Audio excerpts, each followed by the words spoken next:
semuanya, kami dari kelompok 13. Saya Maria Kristi Setia. Saya Melinda Santa Kristi. Pada kesempatan ini, kami akan menjelaskan bagaimana perlawanan yang terjadi di Bali. Yuk kita simak penjelasannya. Pendudukan Belanda di Nusantara identik dengan kesewenangannya dalam mengusik adat dan peraturan daerah. Hal tersebut juga terjadi di Bali, di mana hak tawan karang yang telah berlaku sebelum Belanda datang diusik eksistensinya oleh Belanda.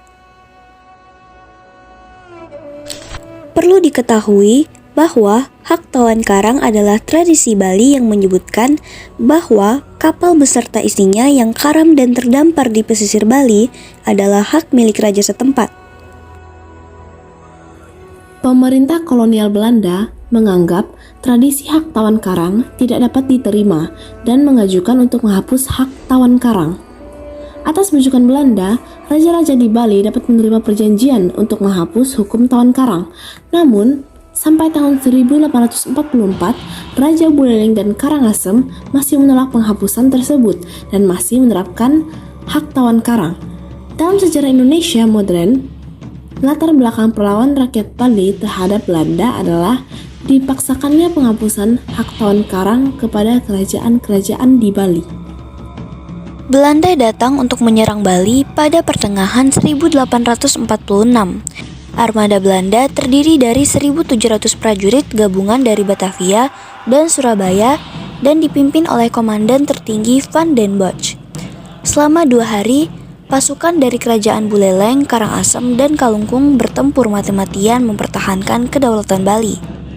Namun, karena persenjataan Belanda yang lebih lengkap dan modern, maka para pejuang mengalami kekalahan.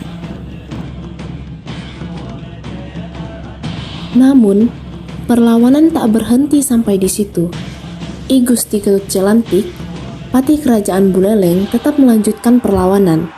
Ia memindahkan tempat perlawanan ke daerah yang berpusat di Jagaraga. Pertempuran kembali terjadi dan Belanda mendatangkan pasukan secara besar-besaran.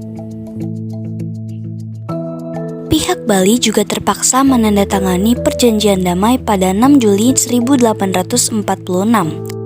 Penandatanganan perjanjian oleh pihak Bali merupakan salah satu siasat untuk membangun kembali kekuatan demi melawan Belanda pada periode berikutnya.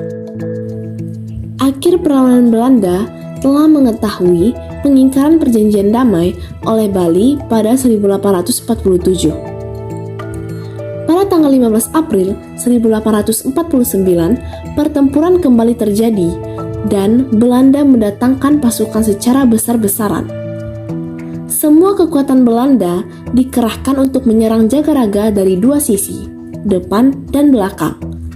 Pertempuran di Jagaraga berlangsung selama 2 hari dan kekuatan dari alinasi kerajaan Bali dapat dilumpuhkan oleh Belanda. Benteng Jagaraga ditembaki meriam dan korban pun berjatuhan. Namun, semangat rakyat Bali dalam satu kesatuan Laskar Jagaraga tidak pudar. Raja Buleleng dan Ketut Jelantik melarikan diri menuju Karangasem untuk meminta bantuan dari Raja Karangasem.